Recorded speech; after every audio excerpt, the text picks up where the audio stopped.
It just goes to show you when the budget is there, when the timeline is there, when the creative is there, and the client allows you to be creative without restriction, magic can happen.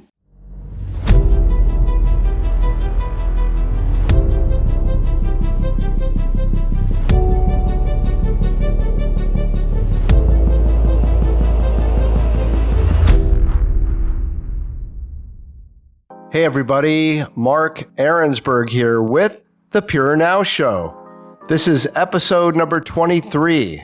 My guest today is Amanda Russell. Amanda is the co-founder and creative director of animation at Cream Studio in Richmond, Virginia. Amanda talks a lot about being a woman in a senior creative position and all the challenges that go along with that. Here we go. Hey Amanda. Hey. Hey, Mark, what's going on?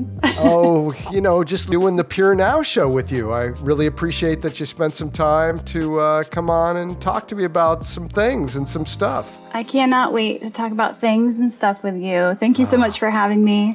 I'm really excited. Well, we're happy to have you on the show, and especially happy because we're really doing our best to be more gender-friendly in a maybe not so gender-friendly industry. And it's really awesome to have you on as a creative director, as someone in senior creative management. And we actually have had a lot more female guests on the show.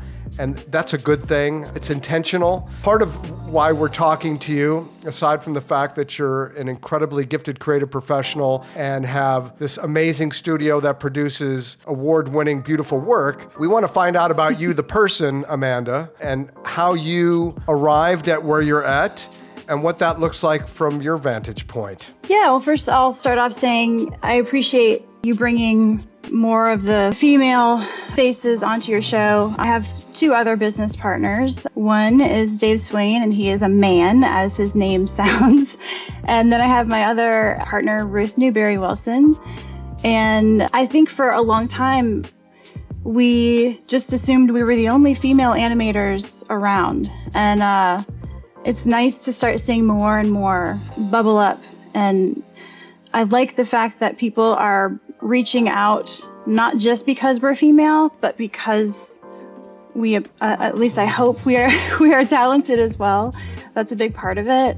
So, if there are any female animators out there listening, keep pushing, keep going. You've got this massive community behind you that you just might not know about quite yet, but they're out there. So feel free to reach out to me if you have questions. That's for the ladies only. Sorry, guys. Well, what's funny is HaiHa and I were actually looking at a piece of yours several months ago, unknowingly, that it was connected to you before we were aware of you. And it's the 2D piece you did for Lungs and You. Great 2D animation, just really nicely executed. And then when I went to go looking through your work and it presented itself, I was a bit taken aback that this was your shop that actually produced this work. Not that I was surprised at the quality, but the fact that HaiHa and I had seen this piece several months ago and that it resurfaced in connection to you was a very nice surprise. Well, that's great. It's good to hear. That piece was actually this time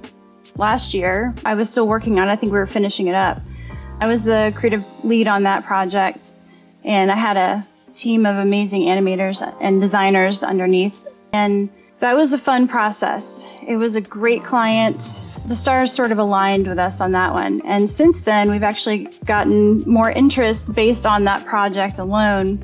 It just goes to show you when the budget is there, when the timeline is there, when the creative is there, and the client allows you to be creative without restriction, magic can happen. When the client trusts you, magic can happen. And that's what happened. I love that piece. I thought it was a lot of fun to create. So thank you for the kind words. Yeah, sure. I mean, I'm only speaking the truth, and especially coming from Balance Studio, where our primary creative output is 2D animation. So I have a special love for 2D.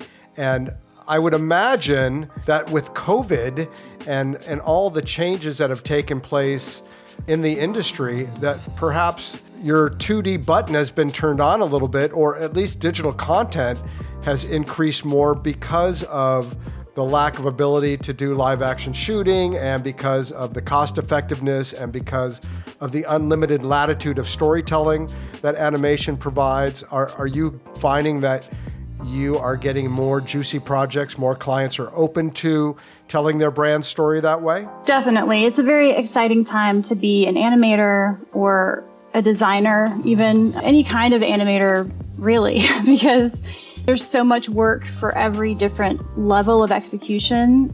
We saw a huge surge, not immediately last year, but right around July, which is typically our slow season.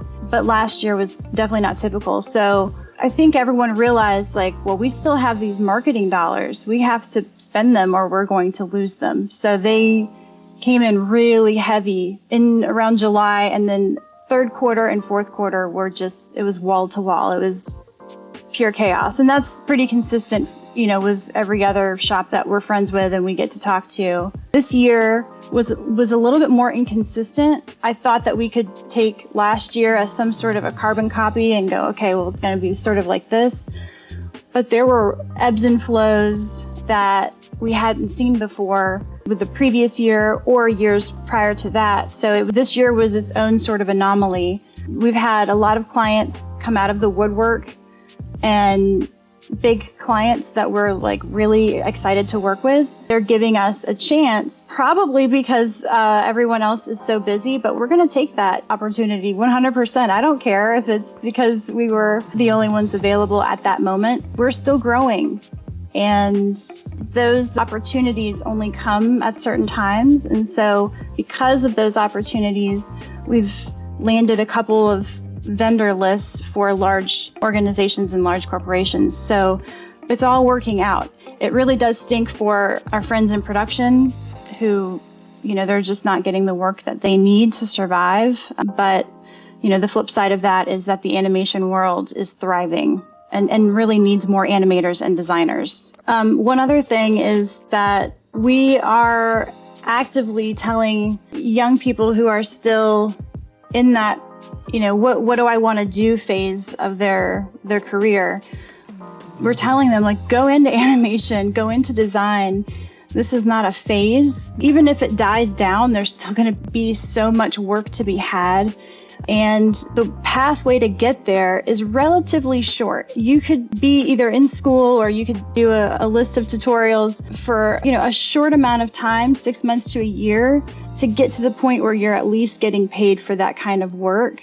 And then you just grow from there. So I find it amazing that so many parents are still a little bit unsure about putting their kids into an animation major or something like that, because they just don't think it's a sustainable career path. And that is just not true at all. There are animators crushing it right now, as you know, and designers. They can charge a premium these days because there's such a labor shortage. Well, that's the thing that's changed. And that's only recent history, because animators were slaves for the longest time, especially in the gaming industry. But that whole thing has flipped.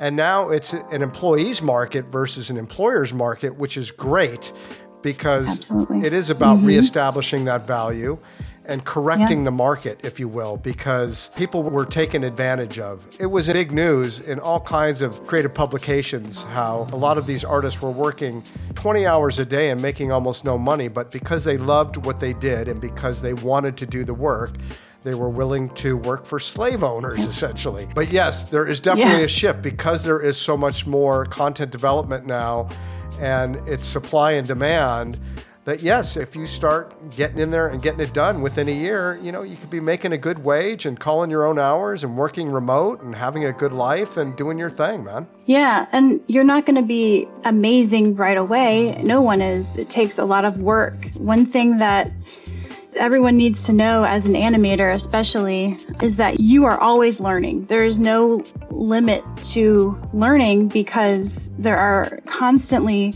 new styles, new trends, new plugins, new technology. So if you commit to being an animator, you're committing to a lifelong journey of learning. You have to love it, because otherwise you'll just be frustrated all the time. Amanda, it was super fun talking to you. Really appreciate that you took some time out to be on the Purenow show, and we wish you all the best and keep pumping out that killer work. Thank you. I really appreciate the invitation. It was great talking to you.